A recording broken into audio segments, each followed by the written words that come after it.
Praise lord అందరికీ. ఇప్పుడు మీ ముందు ఉంచబోయే వాక్యం ఏంటి అంటే, 2 కొరింథీలు 4 అధ్యాయము 8, 9 వచనాల్లో పౌలు గారు ఏమని రాస్తారు అంటే, ఇక్కడ ఏమని ఉంటదంటే, ఎటు పోయినను శ్రమ పడుచున్నాను, ఇరికింపబడిన వారము కాదు, అపాయంలో ఉన్నను ఉపాయం లేనటువంటి వారము కాదు, తరమబడుచున్నను దిక్కు లేనటువంటి వారము కాదు, పడద్రోయబడుచున్నను నశించిపోయే వారము కాము అని రాసుంటదనమాట.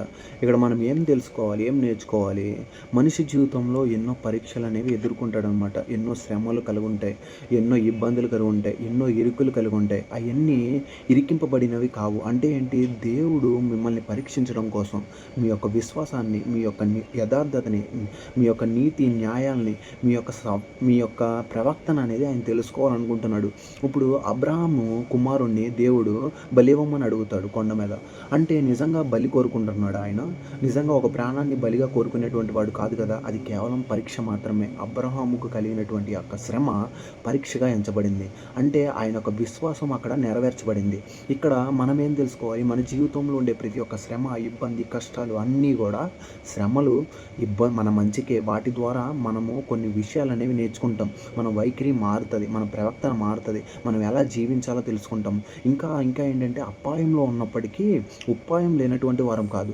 మనకి ఎన్నో విషయాల్లో ఏం చేయాలో తెలియదు, దిక్కు తోచని పరిస్థితుల్లో ఉంటాం, ఎవరిని అడగాలో తెలియదు. కానీ ఉపాయం అనేది దేవుని దగ్గర నుంచే మనకు వస్తుంది. ఇంకా మనం ఏం నేర్చుకున్నాం? ఇంకా తరమబడుచున్న వారము కానీ దిక్కు లేనటువంటి వారం కాదు. మనము మన జీవితాల్లో మనకు కలిగినటువంటి శ్రమలను బట్టి, మనకు కలిగినటువంటి ఇబ్బందులను బట్టి మనము మనుషుల వైపు చూస్తామేమో, ఎటువైపు చూసినా మనకి ఎటువంటి ఆధారము లేదు, మనకి ఎవరు దిక్కు లేరని కొన్నిసార్లు అనిపిస్తుంది. కానీ ఇదేంటి? మన దిక్కు లేనటువంటి వారం కాదు.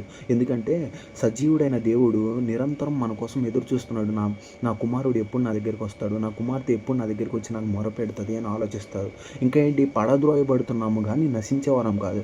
మనం ఎన్నో విషయాల్లో మనకున్న టెంప్టేషన్స్ బట్టి, మనకున్న యొక్క విధాలైన విషయాలను బట్టి మనం ఎన్నోసార్లు తొలగిపోతాం, ఎన్నోసార్లు పాపాల్లో పడతాం, ఎన్నోసార్లు ఇబ్బందుల్లో కలిగి ఉంటాం. కానీ అది నశింపజేయడానికి కాదు.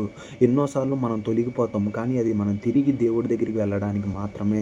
మనము ఎన్నిసార్లు తొలగిపోయినా సరే, దేవుడు అనేది మీకు ఇష్టమైన కుమారుణ్ణి 4-5 దెబ్బలు కొట్టైనా సరే తిరిగి రాక్కుంటాడు. ఎందుకంటే ఆయన యొక్క ఉద్దేశాలు నెరవేర్చడం కోసం.